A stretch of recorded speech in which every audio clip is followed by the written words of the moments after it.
Hey guys, welcome to an interesting video on Wild Rift. So they're back with a Vayne supplementary guide, and I want to cover this one because I felt that this was very current, very relevant in the current meta, and also very current, I guess you could say. So, a thing that most people don't know about Vayne is that Vayne doesn't really need AD, and the reason why that's the case is because Vayne's main form of damage is from her W, her silver bolts, right here. So as you can see here, there is no AD scaling or any kind of scaling. Like, this just scales, like, I guess with your level maybe, but whatever the case is, or rather it doesn't really even scale at all. It just does 3% of the enemy's maximum health, which is why it's really effective against tanks, and it's also strong against squishies. But basically, Vayne doesn't really care so much about AD, which is why you're going for like Blade of the Rune King, low AD item, Wit's End has no AD, and you can go for like tanky items like Amaranth Twin Guard. So, most people don't really realize that Vayne doesn't really need AD. Vayne just really wants attack speed to prop her passive more and more often. Now, of course, AD is relevant against squishy targets, whereas against tank targets, it's a lot less relevant, or sometimes even completely irrelevant. But in general, Vayne's passive is enough to deal with both squishy targets and tank targets, so you don't actually really even need attack damage, you just really need attack speed. Now that's the main premise out of the way, and of course now in the current meta, Vayne is really tanky. If you see like two tanky-ish or tank champions on the enemy team, Vayne is like an instant lock-in majority of the time. Like you see like a engaged support, let's say you see like a Leona, you see like a tanky top laner, let's say you see a Darius or something like that, you know, it's instantly Vayne time, you know, so Vayne is a really common pick. So let's quickly go through her build. Now basically, I feel that Vayne has only two core items, and that is Blade of the Rune King and Wit's End. What these two items get you is, of course, you get attack speed from both items, you get a little bit of AD from Blade of the Rune King, you get lifesteal from both items because you get physical vamp from Blade of the Rune King, you get the healing when you're below 50% health on your Wit's End, and you also get on hit from both items. So with Wit's End you deal on hit bonus magic damage, and with Blade of the Rune King you deal bonus physical damage of the enemy's current health on hit. So this works, of course, very well against tanks, also works against squishies, and of course you got the drain passive as well, where after you hit someone 3 times, which is exactly the amount you need to proc your passive as well, you will steal their movement speed, so it's easier to chase people down or even to run away sometimes. So basically these two items give you everything that you need, and basically those are your two core items, and the rest of the build you can pretty much go for whatever you think is necessary. So I'm going to demonstrate that later on in the gameplay. But here, for your enchant, you generally go for plated steel caps, and you generally go for stasis, although Quicksilver is really good on Vayne as well into heavy CC teams. And then afterwards, your last 3 items is sort of a toss-up. You can go for many options. Your 2 best damage options are going to be Phantom Dancer and Bloodthirster, because again, you don't need IE because you don't care too much about actual damage. So Phantom Dancer gives you attack speed, crit, and when you're below 35% health, you get a shield. Now of course, when Immoral Shield Bow comes out, likely you'll be going for that instead, but you know, we're talking about for the next couple of weeks, you'll probably be going for Phantom Dancer, and then you get Bloodthirster, which gives you mainly what you want is the physical vamp and the Bloodthorn shield, but you also get a little bit of AD and crit from it, which also is nice. So aside from that, I like to go for Amaranth Twin Guard as my 3rd item, because this gives me both resistances, as well as when I stay in combat it gives me more resistances. So basically these 2 plus Twin Guard makes you really difficult to kill, and just makes Vayne really nice to play. So other item options you have are GA if you need a revive, and you also have Spirit Visage. This gives you health, more regen, magic resist, and ability haste, as well as you increase your healing and shielding by 30%. Now I actually went for Spirit Visage as my 3rd item in the gameplay you see later. So I went for a build that basically was like this. I went for Spirit Visage, a 3rd item, and then I went for Twin Guard, and then my last item didn't complete, but if I were to complete it, I probably would have gone for Bloodthirster just for more healing to combine with the Visage, and also a little bit of AD, because I was already having enough attack speed with lethal tempo and double attack speed items. So the reason why I went for Spirit Visage in the gameplay was because of, number 1, there was heavy AP on the enemy team, and number 2, we had healing and shielding on my team in the form of a Seraphine, if I remember correctly, but we'll talk a little bit more about that in the gameplay. But yeah, basically the last 3 items are really flexible in terms of what you want to build. So this is like the default build, but you can opt into items like GA Spirit Visage and such, and you can even go sometimes for Death's Dance or like something like Triforce or Divine Thunder from time to time, although I don't really recommend it. Those are builds that I all tested and I didn't feel that they were too good.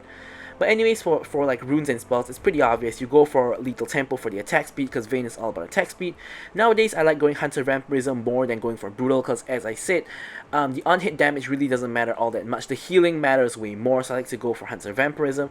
Bone Plating, of course, for the anti-burst, as well as Nimbus Cloak for movement speed, because Vayne also wants movement speed to chase people down and just run them down, basically.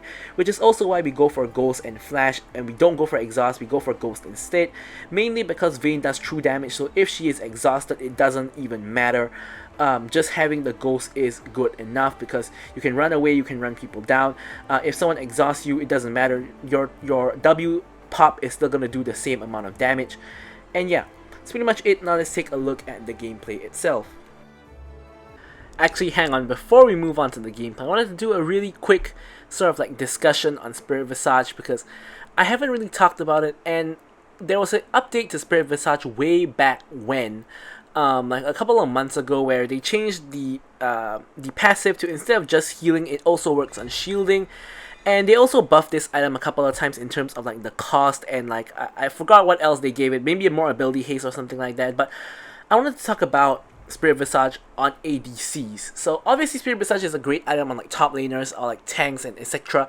But I'm going to talk about Spirit Visage on ADCs. Now, when is it a good time to build Spirit Visage on ADCs? Now, of course, aside from Vayne, Spirit Visage is probably only a last item for a majority of other ADCs, because you can't really fit in a tank item like in your build unless it's like the last item. Maybe Samira can, but basically it's only going to be a last item. And you only really go for this in a very niche situation. Number one, the enemy team has very high AP, which is obviously why you want the MR. Number two, you have decent or good healing, shielding on your team. So this could be from yourself. Like this could be Vayne, for example, who has healing on Bork and Wit's End. Or this could be because you have a Soraka, a Sona, even like a shielding support like Lulu or Janna as your support. The passive is going to give you a lot of value. And of course, the rest of the stats like health, ability, haste are just useful in general. But the reason why I say you must have heavy AP on the enemy team and you must have decent to good healing / shielding on your team is because the main thing this is competing with on your last item slot is of course going to be GA, which of course gives you a full like revive with half of your health and mana, and also Amaranth Twin Guard, which of course is pretty much the best like go-to like defense item, which is of course even cheaper than GA. And of course Spirit Visage is way cheaper. The main advantage Spirit Visage has is that it's way cheaper, but I think like GA and Twin Guard are just way better than Visage in majority of scenarios. So this is sort of like when you want to build Spirit Visage on ADCs. Just thought I'd put it out there for like ADCs in general and not just Vayne. So now with that out of the way, now we can really move on to the gameplay. Okay, so now we have the gameplay itself, and you know, as I mentioned, I think Vayne is one of, if not the best champions to play in the meta right now, because it's a very like tank focused meta at the moment. Who knows after the ADC update like what changes there will be to the meta. But I think for now it's very tank focused, and I think you can pick Vayne in nearly every game, and Vayne is getting banned a lot less and less now. At the start of the tank update, I seen Vayne like perma-banned for quite a while, but now like no one really bans Vayne anymore, so I get to play Vayne very often. And I do play Vayne very often because I do think that she's really strong in like every other game, because every other game you have multiple tanks on the enemy team. So as you guys can see in this game, we have like a Malphite and we have a Braum. So Malphite is not actually building full tank this game. He's building like AP one shot, I believe, because he is mid. And we have Braum as a tank, but it's okay. Like even if there's one tank on the team, Vayne is still really good. Like you don't have to have multiple tanks on any team for Vayne to be good. Like yes, that is her niche and that's where she's the strongest at, but just because she's not at her strongest doesn't mean she's not good. Here you guys can see we're already like hardcore bullying the lane here. We're kind of destroying the Jinx and the Braum. Here you see Jinx exhaust me, but you can see that pop did the same amount of damage as it would if I wasn't exhausted, because once again, Vayne, when she's exhausted, does not lose damage on her W because she does true damage. So I basically traded my whole health bar for both Jinx and Braum's whole health bar, which is obviously a good trade overall. And now I'm headed back into the lane, and here Seraphine hits a very nice combo, and I'm able to just roll myself in and auto attack the Braum for the first blood. And now Jinx is finding herself in a little bit of trouble as well. We're pushing in the wave. Thankfully her next wave comes. Seraphine lands a Q, allows me to again roll forward and condemn to finish off the kill with the condemn damage. Here Vayne comes in, but not Vayne, Graves comes in, but you can see the value of the Ghost, because if I was in that position and I didn't have Ghost, if I had Exhaust, I would have had to blow my flash there to escape from the Graves, whereas since I had the Ghost, I just pop the Ghost, run back to my tower, and I am fine and dandy. So that's another one of the great uses of having the Ghost.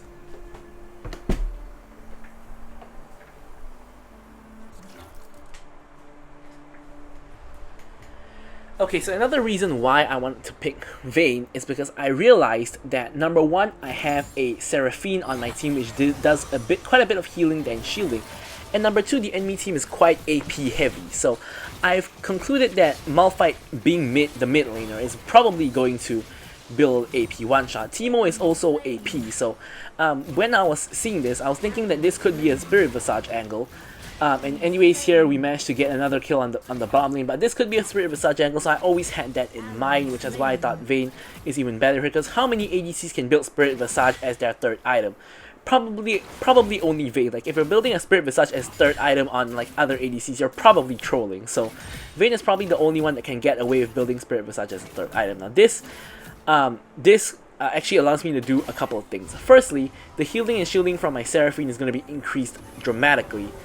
And secondly, this prevents me from getting one-shot by Malphite. Like, if you take a look at this team, Graves has very little range. Braum is just going to get shredded by me. Jinx has very long range, but she's not going to one-shot me.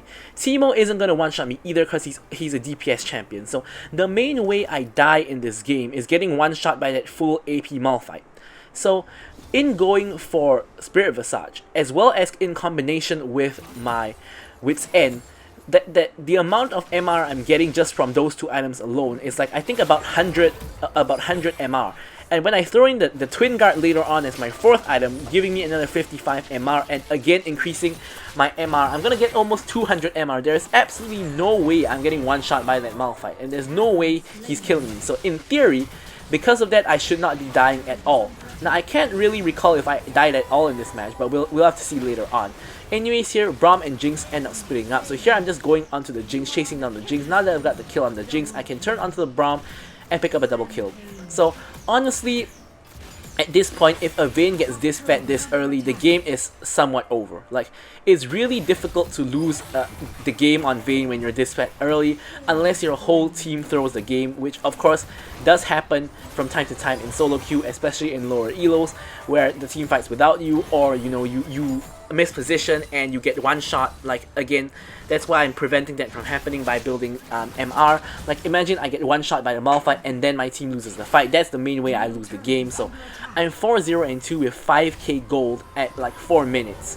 So a kill per minute on average, even 2 assists thrown in there. At this point, pretty much as long as I continue to play properly and just not I should be able to already win the game by this point. Like, I literally should have won the game by 4 minutes, as long as I don't do anything stupid or my team doesn't do anything stupid. But of course, again, as we know, it's solo queue, so the game is very, very far from won, because this solo queue has no kind of organization at all.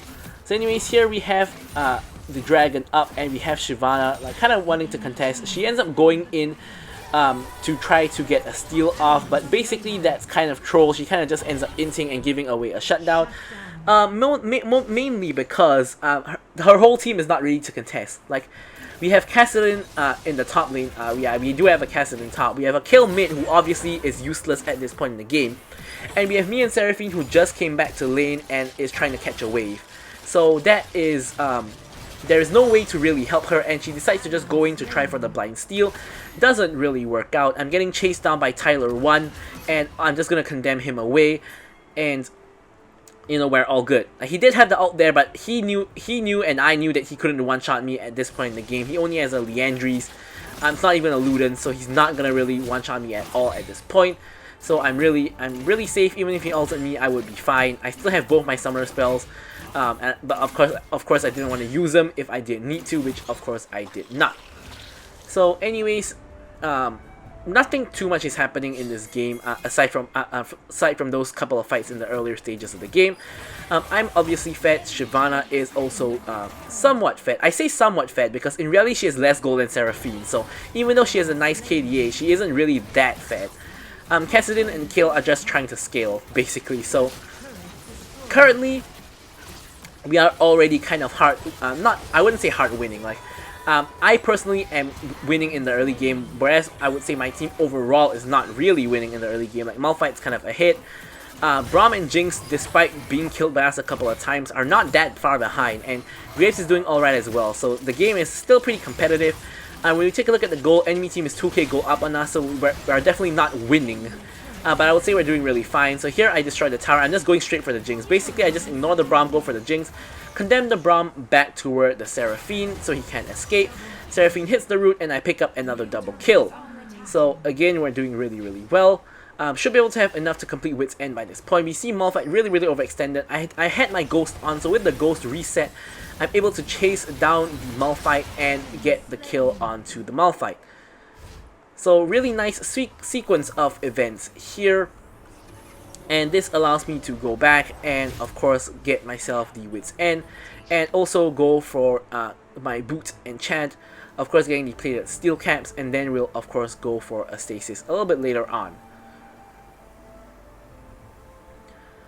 Right, so here Kayle and Seraphine are defending the mid lane. I'm seeing a wave starting to accumulate in the bot lane, so I'm thinking I can go over there and pick up this wave. Seraphine is roaming back down toward the bot lane just to cover, because the wave is pretty overextended. So I will have to put myself in somewhat of danger. Now here Kayle ends up getting caught out by the bot lane, and Malphite doesn't even pop her ult and just dies. If she managed to ult there and waste a little bit of their time, the three of us could have rotated and possibly turned the fight. However, because she died in like a good 2-3 seconds, obviously nothing much can be done after that. Here Malphite gets rooted, and I'm just going to basically just chunk him out a little bit, force him to ult away. Honestly, I don't really know if he needed to necessarily ult there. I think he might have been able to walk it off, but he does choose to play safe and just popped out. Now without ult, this means it's really safe for me and Seraphine to just push in this wave and try to pressure the Malphite / the tower, because he doesn't have ult to catch us with. So here I'm just blasting the tower because he knows he can't stop us. At most he can lay down a little bit of poke, but he can't really do too much aside from that. So we secure the tower, and here I was initially wanting to take this blue buff. However, we spot that the Braum has overcommitted to the tower. Jinx has decided to turn back around and run. Braum overcomes to the tower. He can't pick up the tower by himself. So here you can see that Seraphine is on the chase to get the Braum. However, unfortunately for us, Braum manages to execute in the end. So that's kind of really unfortunate. We couldn't really reach him in the end. I was picking up the minion wave, but I was behind Seraphine anyway. So with Seraphine flashing and healing to try to reach the Braum, I probably wouldn't have been the one to reach the Braum anyways. So yeah, that was pretty sad. So anyways, here we're just going to hit over to the mid lane where Graves has overcommitted big time onto trying to get a kill onto Seraphine. I'm running in, get the kill onto the Graves. I have the ult active, getting the kill onto the Malphite next. I try to condemn Jinx into the tower, the broken tower, but it kind of missed there. So I end up getting the triple kill anyway. Shyvana goes in, and I'm able to finish off the Braum under the tower for the Quadra. And yeah, that was a really nice sequence of events. Basically, this is like kind of the dream Vayne sequence of events where you basically just kill enemies one by one, just shredding through all of them, and I was able to basically kill them one by one without anyone really attacking me all that much. So it was kind of a really nice fight for me there.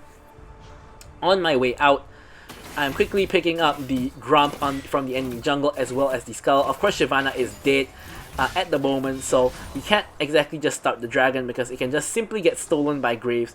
Jinx launches her ult to check the dragon, but she can see that no one has really started the dragon as of yet. Now with the redemption, they can see we've kind of started the dragon. Shyvana is still on the way. Blast cones herself over, and we managed to secure the dragon before the enemy team can really respond. Braum and Jinx try to respond. Here I was actually thinking of chasing them down because we can see Teemo and Graves at the top lane, so we know it's pretty safe to chase them down because at the worst scenario, Malphite appears, but we can easily fight them 4v3 with the other 2 members of their team on the top side. But unfortunately, I ran into the trap, so kind of nothing really happens afterwards. So here I finally pick up the Spirit Visage. As I mentioned, I'm 10-0-3 at 11 minutes in the game. So again, almost a kill per minute, and you know, about 1k gold per minute. We're doing extremely well, but we are majority of our team's gold. Like if you notice, our team is still behind the enemy team in terms of overall gold. And I have like double the goal of Kassadin, roughly double the goal of Kassadin, about the same as Kassadin and Kill combined, slightly less than that, but I basically have all of my team's goals. So I basically really need to stay safe and not die, because if I die, my team is going to lose the team fight to the enemy team, obviously because the enemy team is already ahead of us in goal. Actually, just as I say that, they are no longer ahead of us in goal. But here Teemo tries to flash forward to commit to trying to kill the kill. He does get it, trades 1-for-1 with the kill eventually, but we do pick up the relatively free kill onto the Teemo. And whereas on the enemy team, if you guys take a look, aside from Braum, who has less gold than the rest of his team, the goal is more or less evenly spread out on the enemy team. So all of the enemy team members are kind of equally strong and / equally weak, depending on how you want to see it. So yeah. Whereas I'm the one that's super duper fed in this particular game. So if I were the enemy team, I would send everybody to try to kill me. Like I'll get Malphite to ult when I'm out of the Malphite ult. Teemo's gonna blind, and like they just basically just try to kill me. But of course, it's really hard to do something so organized in a solo queue environment. So I don't expect that to happen at all. And in the meanwhile, I'm of course clearing waves, clearing jungle camps, and just keeping my farm up. You know, even though I'm already very fed, you can never be too fed. So just picking up more farm, more gold, and trying to build towards Amaranth Twin Guard. I believe that once I complete Amaranth Twin Guard, I should be unkillable. I would have the Wits End MR, I would have the Spirit Visage MR, and I would have the Amaranth Twin Guard MR, plus the boost to the MR after like 6 seconds. And as I said, the main threat on my life is the Malphite, which also happens to be 4, 2, and 2 with 2 items completed. So he is, you know, getting to the one-shot territory. He has both components of Death Cap, so he's gonna complete Death Cap soon. And at that point, I think, you know, he would be in contention to like kind of one-shot me if I didn't have these defensive items. But since I do, there is no way I'm getting one-shot by Malphite in this circumstance. So anyways, here, once again, nothing much is really happening. The enemy team pops the Herald down in the mid lane, and of course we're on standby to clear it. Now here, we can't really step up to clear the Herald because I don't really want to get ulted by Malphite. Even though he can't one-shot me, but the Malphite damage plus, like, you know, Jinx and Braum, you know, would probably be enough to kill me, so I don't want to put my life at unnecessary risk. Here I'm just trying to focus the Herald. Braum kind of just steps up and blocks for no reason, so here I'm just focusing Braum. I got like 2 rounds of my passive on Braum already. Here I'm just finishing him off. Now I'm ignoring the Malphite, moving on to the Vayne. Moving on to the Jinx. But in the meanwhile, Shyvana manages to pick up the kill on... actually, she does not. Malphite just scampers away, basically. There he is. So he's in our jungle. I was initially pinging to do Baron, but Shyvana ends up in a situation where she's getting chased around by the Malphite. And I didn't really want to go there because I thought that it didn't really make sense. Like, it wasn't really worth to go and fight the Malphite in our own jungle. But it turns out it kind of becomes a full-blown fight where Kill is on the chase for Malphite. Gets the kill on Malphite. Graves is now chasing her in, and Graves gets the kill onto Kill. And now... we are now on the chase for Graves. Graves tries to escape, but he is like stuck in the red buff pit. So I'm just gonna condemn him into the wall, hop out of his smoke screen, and Shyvana just finishes him off for the kill. Comes a very long extended sequence of events, but yeah, we've completed the Amaranth Twin Guard. So now at this point, we're 15k gold in 15 minutes. 12-0 and 5. I guess I'm not dying this game. As I said, I couldn't really remember if I died, but I'm pretty sure I don't die this game at all. Because with this itemization, if I do die, it's basically going to be because I inted really hard. So here anyways, with the Graves dead, we can easily turn onto the Baron, and we can easily just pick up this Baron, as you guys can see here. So I honestly thought that the Jinx Rocket stole the Baron, but thankfully Shyvana managed to get the smite. Teemo turns up and simply just dies because obviously Teemo can't really handle the whole team's worth of damage. and down he goes. So now the next dragon, Infernal Dragon, has actually spawned. So Shyvana's of course headed over to the dragon. She's not in the best of shapes though, so we're gonna hit down, try to help her out. We can see Graves spotting her and chasing her down. She's of course running toward the Kale, which is going to be helpful because Kale can ult her if the situation gets too dire. Now Malphite and Graves have gone in. Graves ults, but I managed to burst him down. Down he goes. I was initially going for Braum, but I see the Seraphine out onto the Jinx, so I turn and go for the Jinx instead. Obviously, that makes way more sense. During this whole time, we have our Kassadin just simply split pushing. I mean, he's not doing very well. He's 1-4-1. So I guess split pushing is a pretty good use of his time, considering we didn't really need him anyways. He's not really doing any damage at this point in the game. And here I'm just going to finish off the tower. Here I'm trying to chase down the Teemo. As you guys can see, he manages to invis and Braum hits the Q to kind of slow me down. But with the Baron buff and with the waves in mid and top, we are able to push down the inhibitors. Malphite ends up at 1 HP, flashes away. Teemo walks the wrong direction, should be running away, but for some reason he's just here, so we're gonna just finish him off. And here Braum dies to Shyvana as well, and basically the game is over at this point. Malphite ults in, and as you guys can see, he doesn't even do half of my health with all the MR that I've gotten, so no one shot for the Malphite on me. So here I'm trying to get the last kill onto the Graves before we end the game. And here I'm trying my best to get the kill, and we do get the kill onto the Graves right before the game ends. And there you guys have it. Beautiful game, Vayne gameplay, where we did really well, didn't die at all, and just shredded through the entire enemy team. So I'm going to leave you guys with the stats as usual. Thank you guys so much for watching the video, and goodbye.